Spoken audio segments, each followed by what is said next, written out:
शारदे माँ मैं तुम्हारा प्रेम से वंदन करूं। बहुत बढ़िया, वाह वाह वाह, सही रचना जी, बहुत बढ़िया। जिस ऊर्जा के साथ अभी आदरणीय रचना जी माँ सरस्वती की वंदना करके गई, अब मुझे इस बात का भरोसा हो गया कि उसी ऊर्जा के साथ ही कवि सम्मेलन इस पूरी रात चलेगा। चार पंक्तियां मैं माँ सरस्वती के चरणों में रखते हुए अगली यात्रा शुरू कर रहा हूँ कि तेरे दरबार में मैं आ तो गया।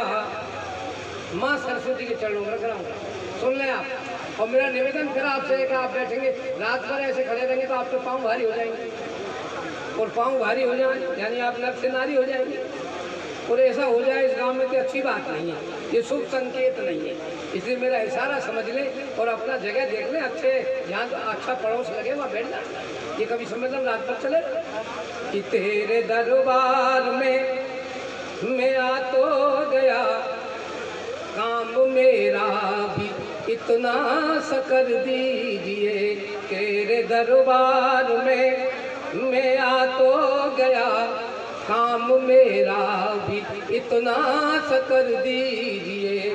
तेरे चरणों में मस्तक मैं अपना धरूं, अपने कर मेरे मस्तक पे धर दीजिए। तेरे चरणों में मस्तक मैं अपना धरूं, अपने कर मेरे मस्तक पे धर दीजिए।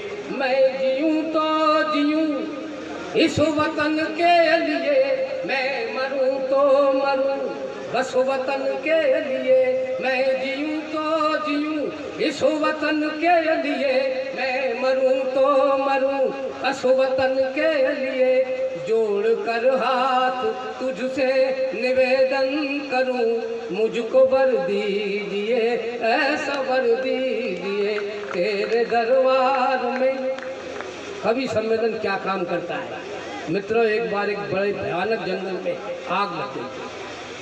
भयानक जंगल की चारों तरफ पेड़ ही पेड़, कांटे और भयानक आग, दूर दूर तक आग। दृश्य देखना आप, सभी प्राणी सभी जानवर अपनी रक्षा के लिए इधर उधर भाग रहे थे। एक बंदर उछलकर एक पेड़ के ऊपर बैठ गया। वो एक अजीब दृश्य देख रहा था जो इस कवि सम्मेलन का उद्देश्य होता है।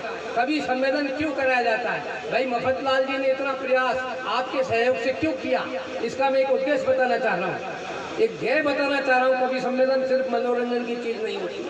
कवि सम्मेलन इस देश की बात करता है, आपकी बात करता है, आपके समाज की बात करता है, आज की नारी की बात करता है। कवि सम्मेलन सिर्फ केवल एक हंसने का ही उद्देश्य एक माध्यम नहीं होता है। तो भयानक जंगल में वो भयानक आग लग रही थी जंगल में। एक बंदर पेड़ के ऊपर चढ़ गया, वो एक दृश्य देख रहा था। एक छोटी सी गिलहरी दौड़ के जा रही थी, पास के तालाब में अपनी पूंछ डुबोती और जितना पानी आता उस आग पर छिड़क देती। बार बार वो यही कर रही थी, दौड़ती, तालाब में जाती, पूंछ डुबोती, जितना पानी आता तालाब में उस पर पटक देती थी आग पे। बंदर बहुत देर से देख रहा था। बंदर ने कहा, रे बेवकूफ़ गिलहरी, तुझे दिखाई नहीं दे रहा है?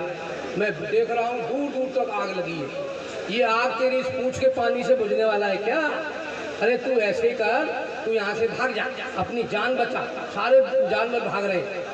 तो जो गिलहरी ने जवाब दिया मित्रों, वो जवाब इस कवि सम्मेलन का होता है। गिलहरी ने कहा, बंदर मैं जानती हूँ आग बहुत भयानक लगी हुई है, पूरा जंगल खतरे में है, मेरी पूंछ से आग नहीं बुझ सकती, लेकिन जब भी आग का इतिहास लिखा जाएगा, जब भी जंगल की आग का इतिहास लिखा जाएगा, तो मेरा नाम आग बुझाने वालों में होगा, तमाशा देखने वालों में नहीं होगा। तो ये जो काम कर रहा है कवि सम्मेलन, वो आग बुझाने का काम कर रहा है, सांप्रदायिक सद्भावना के लिए कर रहा है। मित्रों, मैं चाहता हूँ इस कवि सम्मेलन को गति दूँ, इसलिए निवेदन कर रहा हूँ, कवियों की वाणी सुनने के लिए आए आप।